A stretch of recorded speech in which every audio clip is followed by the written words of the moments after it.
Hello friends, welcome to my channel.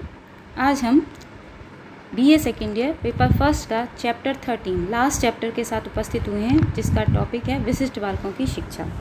इसमें पहला question है, विशिष्ट बालकों को बांटा जा सकता है, कितने भागों में बांटा जा सकता है? तो ये बांटा जा सकता है 4 भागों में।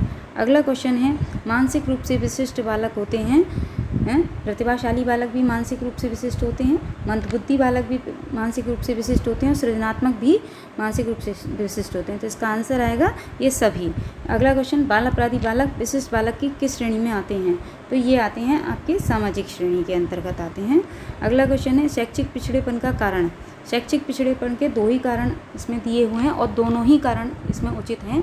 पहला तो है दोषयुक्त शैक्षिक वातावरण, यानी शिक्षा का जो वातावरण है वो दोषपूर्ण हो तो भी शिक्षा में पिछड़ जाता है बच्चा। और दूसरा है शिक्षण विधियों का सही प्रयोग न किया गया हो, गलत तरीके से उसे प्रयोग किया जाए। तो ये दोनों ही आंसर सही हैं इसका, इसलिए इसका आंसर होगा उपर्युक्त दोनों। इसका जो आंसर है वो उपर्युक्त दोनों के अंतर्गत आएगा। अगला क्वेश्चन है, बेकर फाउंडेशन बोस्टन ने सुधार के लिए सुझाव दिए। किसके सुधार के लिए सुझाव दिए थे? तो ये दिए थे अपराधी बालक के सुझाव के लिए सुधार के लिए सुझाव। अगला क्वेश्चन है, समस्यात्मक बालक कौन कौन से होते हैं? तो देखिए, समस्यात्मक बालक जो समस्या उत्पन्न करते हैं, सबसे मेन चीज़ है समस्यात्मक बालक का मतलब है जो समस्याएं उत्पन्न करते हैं, प्रॉब्लमेटिक चाइल्ड जिनको कहते हैं हम। तो इसमें जो चोरी करने वाला बच्चा है वो भी हमारा प्रॉब्लमेटिक है, और जो नशा करने वाला है वो भी समस्यात्मक है, और जो एक दूसरे के साथ मारपीट करने वाला है वो भी समस्यात्मक है। तो इसका जो आंसर आएगा वो आएगा ये सभी।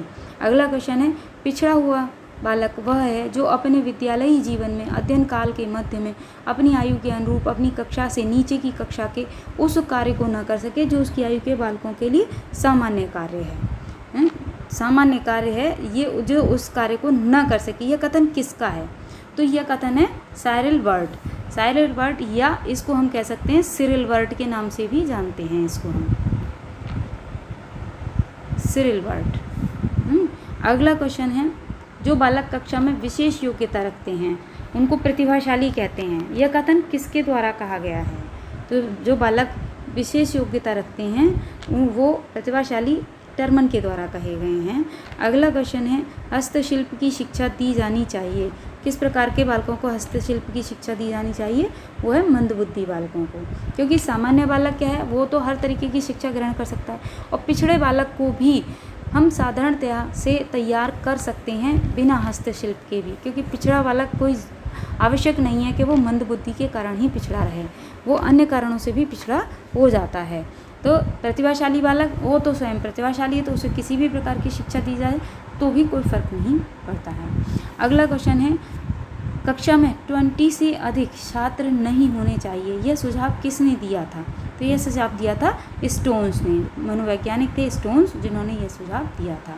अगला क्वेश्चन है, सृजनात्मक बालकों की विशेषताएं क्या हैं? तो सृजनात्मक बालकों के अंदर एक तो दृढ़ भावात्मकता होती है, सदैव परेशान रहते हैं और जोखिम भी उठाते हैं। तो इसमें जो आंसर आएगा वो आएगा उपर्युक्त सभी। अगला है, शारीरिक रूप से अक्षम बालकों को किस श्रेणी में रखते हैं? जो शारीरिक रूप से सही ना हो उन्हें हम क्या कहते हैं? विकलांग बालक कहा जाता है उनको। अगला क्वेश्चन, बालक के वंचित होने का सर्वप्रथम उत्तरदायित्व ये हमारे समाज पर होता है। अगला क्वेश्चन, मंदबुद्धि बालक की बुद्धि लब्धि 85 से कम होती है। अगला क्वेश्चन है, अधिगम निर्योग्य बालक, यानी जो अधिगम करने में योग्य ना हो, अधिगम निर्योग्य बालक वे होते हैं जिनमें इनमें से कौन सी चीज़ पाई जाती है, ये पूछा गया है। तो एक तो जो अधिगम नहीं, यानी एक तो क्रियाशील नहीं होते हैं, वो तो अति क्रियाशीलता, अधिगम निर्योग्य, एक तो उनके अंदर बहुत अधिक क्रियाशीलता होती है, सांवेगिक अस्थिरता होती है, इमोशनली अस्थिर होते हैं, और प्रोत्साहन की उनके अंतर्गत कमी होती है। तो इसमें आएगा उपर्युक्त सभी आंसर के अंतर्गत। अगला क्वेश्चन है, विशिष्ट बालकों में प्रमुख विशेषता होती है। विशिष्ट बालकों के अंतर्गत क्या क्या विशेषताएं होती हैं?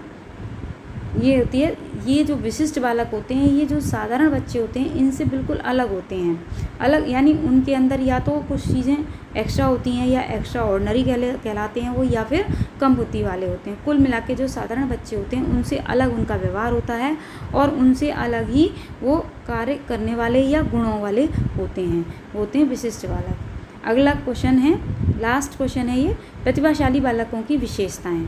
तो प्रतिभाशाली बालकों के अंतर्गत एक तो तर्क, स्मृति, कल्पना, ये सभी मानसिक तत्व बहुत अधिक होते हैं, विकसित होते हैं कहना चाहिए।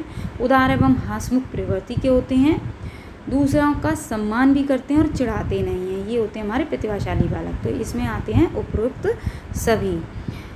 यदि आपको हमारा चैनल पसंद आया तो इसे लाइक कीजिए, शेयर कीजिए और सब्सक्राइब कीजिए। अगला वीडियो अगले पहले चैप्टर सेकंड पेपर के साथ हम उपस्थित होंगे। तब तक के लिए